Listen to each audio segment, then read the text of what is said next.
Brigade Al-Qassam kembali meluncurkan serangan ke arah Israel. Sebanyak 16 roket dikabarkan menghantam markas militer Israel pada Senin 6 November 2023. Akibat serangan tersebut, suara sirine tanda bahaya pun menggema di wilayah Al-Jalil di utara pendudukan. Brigade Al-Qassam semakin intens melakukan serangan ke arah Israel dalam beberapa waktu belakangan. Sayap militer Hamas itu juga mengaku bertanggung jawab atas serangan yang terjadi pada Senin kemarin. Al-Qassam mengklaim pasukannya menembakkan sebanyak 16 roket ke Nahariya dan selatan Haifa. Belasan roket yang ditembakkan itu pun diklaim tepat sasaran dan meledak mengenai sejumlah pangkalan militer rezim Zionis di utara wilayah pendudukan. Stasiun televisi Sky News juga melaporkan bahwa pangkalan militer Al-Raheb milik Israel dihantam sejumlah roket hingga hancur tak bersisa.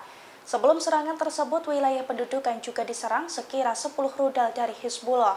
Hizbullah menegaskan serangan tersebut merupakan balasan atas kejahatan rezim Zionis di selatan Lebanon.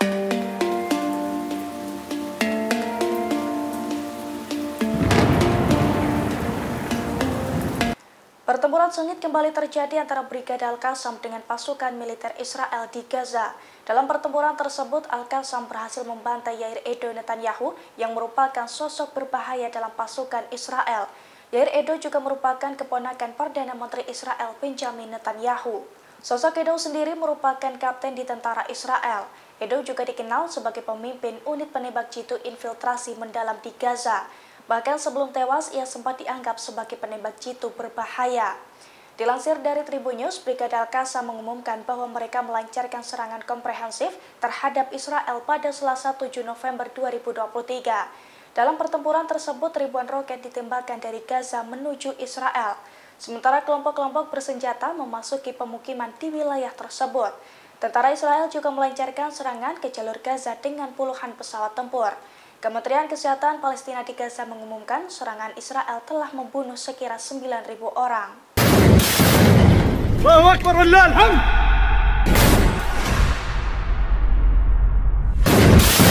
Brigade Al-Qassam kembali menggagalkan upaya Israel memasuki jalur Gaza pada Senin 6 November 2023.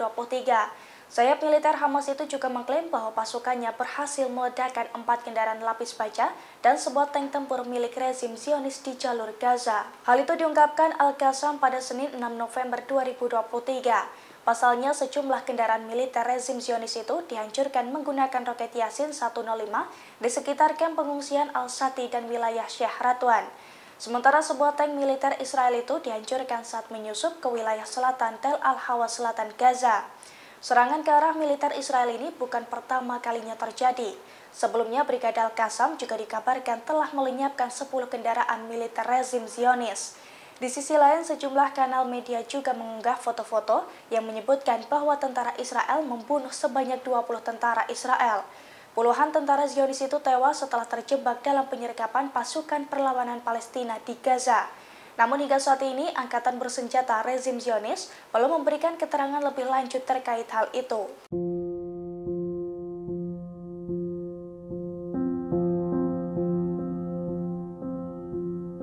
Dokter Palestina lulusan UNS dan UGM Dr. Muin Al-Surafa menjadi korban tewas serangan rudal Israel. Dokter yang menjadi salah satu relawan Bulan Sabit Merah Indonesia atau BSMI tersebut tewas seusai rumahnya dibom oleh Israel pada Minggu 5 November 2023. Kabar duka tersebut disampaikan BSMI melalui Instagram resminya pada Selasa 7 November 2023. Akun Facebook Fitria Emak Haki juga mengungkapkan sosok Dr. Muin. Pasalnya, Dr. Muin ini merupakan salah satu dokter yang berasal dari Palestina. Namun ia mendapatkan beasiswa untuk melanjutkan studi pasca sarjana di Universitas Gadjah Mada atau UGM pada tahun 2010. Dari UGM, Dr. Muin melanjutkan program pendidikan dokter spesialis anestesi di Universitas Negeri 11 Maret atau UNS di Solo pada tahun 2014. Setelah menamatkan kuliah pada tahun 2018, ia kembali ke Palestina. Kepulangan Dr. Muin sendiri sangat dinantikan, mengingat keahlian di bidang anestesi sangat dibutuhkan di Palestina yang menjadi lokasi perang.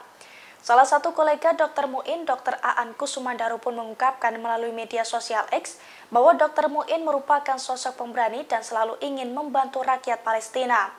Aan pun mengungkapkan bahwa Dr. Muin sempat menolak untuk tinggal di Indonesia dan memilih membantu rakyat Palestina. Dr. Muin akhirnya menjadi relawan bersama BSMI. Saat Israel menggempur Gaza, Muin menjadi relawan yang bertugas di Rumah Sakit Kamal Adwan. Namun ia meninggal ketika Israel menargetkan rumahnya pada Minggu 5 November.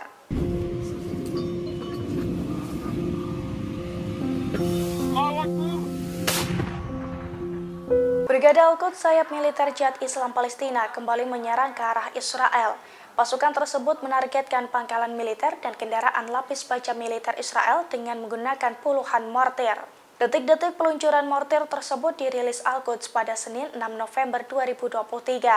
Dalam video yang beredar, tampak Al-Quds melakukan serangan pada siang hari. Beberapa orang tampak menempati sejumlah lokasi yang berbeda, di mana setiap lokasinya para anggota Al-Quds itu tampak menembakkan mortir ke arah musuh.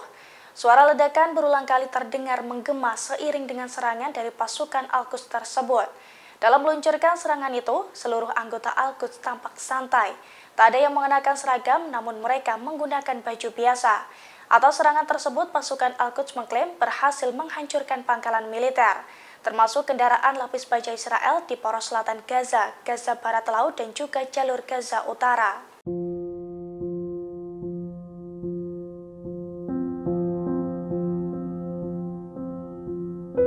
Setelah 1 bulan konflik Israel-Hamas, Presiden Palestina menerima ultimatum dari rakyatnya. Ia dianggap tidak bertindak meski hampir 10.000 rakyatnya tewas dalam serangan Israel. Oleh karena itu, ia diultimatum dan diberi waktu 24 jam untuk bertindak dengan tegas. Ultimatum ke Presiden Palestina Mahmud Abbas itu berasal dari sebuah kelompok Palestina yang bernama Putra Abu Jandal pada Minggu 5 November. Kelompok tersebut mengklaim ultimatum tersebut diberikan karena mereka merasa bahwa Hamas berjuang sendirian melawan Zionis Israel. Kelompok ini mengaku sebagai anggota kelompok Fatah Palestina yang bergabung dalam berbagai cabang keamanan otoritas Palestina di tepi barat wilayah yang diduduki Israel. Dengan tegas mereka juga mengatakan bahwa saat ini sudah tidak ada waktu untuk berdiam, sebab ribuan warga termasuk perempuan dan anak-anak telah tewas terbunuh. Media-media Palestina juga membenarkan ultimatum tersebut. Pasalnya, kelompok itu memberikan waktu 24 jam kepada Mahmud Abbas untuk bertindak. Mereka juga meminta dengan nada keras agar kepemimpinan Palestina menghadapi tanggung jawab bersejarah untuk menyatakan konfrontasi.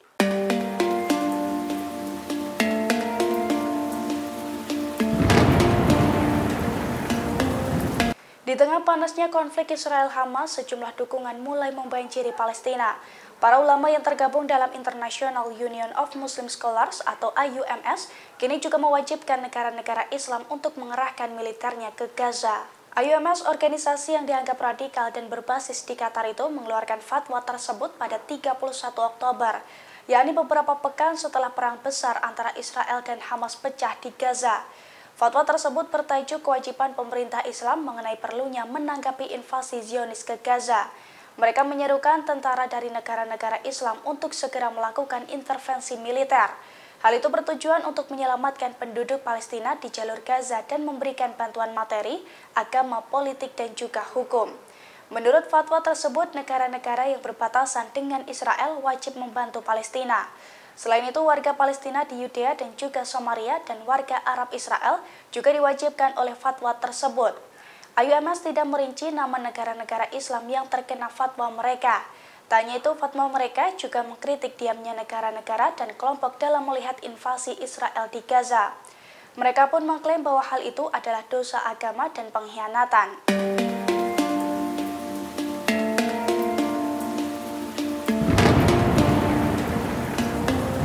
Seorang menteri Israel mengungkapkan rencana Netanyahu yang akan menjatuhkan bom nuklir di jalur Gaza.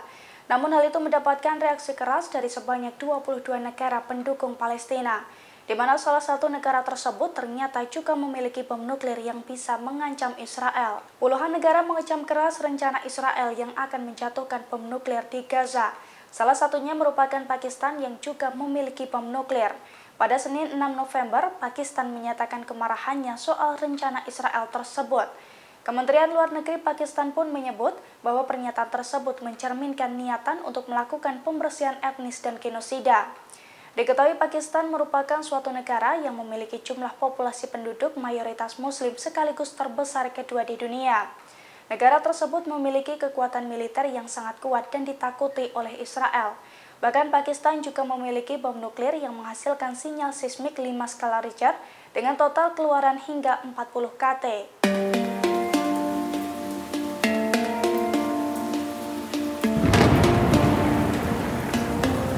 Tentara Israel diduga mulai pesimis memenangkan perang darat melawan Hamas di Gaza. Meski disokong persenjataan oleh Amerika Serikat, Israel rupanya hanya menginginkan perang dengan biaya murah. Bahkan kini tentara yang dikirim ke Gaza merupakan tentara-tentara bocah yang tidak berpengalaman. Dilansir dari Tribunnews.com, hal itu diungkapkan oleh mantan perwira intelijen Korps Marinir Amerika Serikat sekaligus Inspektur Senjata PBB Scott Ritter. Ritter menilai Israel akan sulit memberangus habis kelompok Hamas, sebab Hamas memiliki struktur dan jaringan infrastruktur yang kompleks. Terlebih Israel harus mengeluarkan dana yang fantastis untuk menyerang Hamas di terowongan Gaza. Sedangkan dana Israel kini disebut-sebut telah menipis. Ritter juga menilai bahwa kesempurnaan intelijen Israel telah rusak, sebab menurutnya selama bertahun-tahun Angkatan Pertahanan Israel telah didukung oleh teknologi Amerika. Oleh karena itu, ia menyebutkan bahwa Israel hanya menerjunkan tentara bocah yang berusia 18 hingga 20 tahun ke Gaza.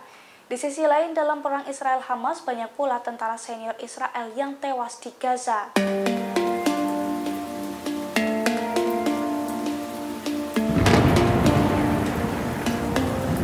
Terowongan Hamas di Gaza ternyata memiliki 3 tingkatan yang membuat Israel gigit jari. Tak hanya dipakai untuk menyimpan senjata, namun terowongan tersebut juga memiliki bengkel dan pabrik pembuatan rudal yang sulit untuk dijangkau.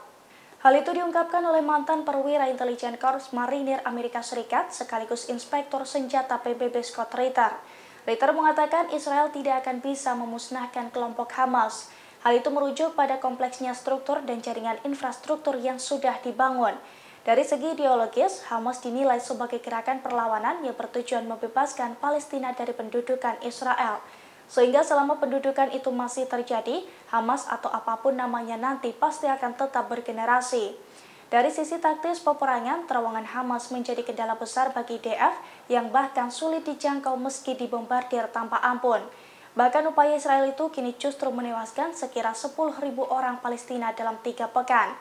Terowongan Hamas itu pun disebut memiliki 3 tingkatan, di mana terowongan tingkat pertama mencakup jalur komunikasi yang memungkinkan pergerakan unit, pemindahan senjata, dan juga amunisi. Sementara tingkat kedua terowongan jaringan Hamas disebutkan berisi bengkel dan pabrik pembuatan rudal. Sedangkan terowongan tingkat ketiga yang memiliki kedalaman sekitar 40 hingga 60 meter di bawah tanah, di dalamnya terdapat markas besar Hamas yang dilindungi oleh penutup yang diperkuat oleh beton. Download Tribun X sekarang, menghadirkan lokal menjadi Indonesia.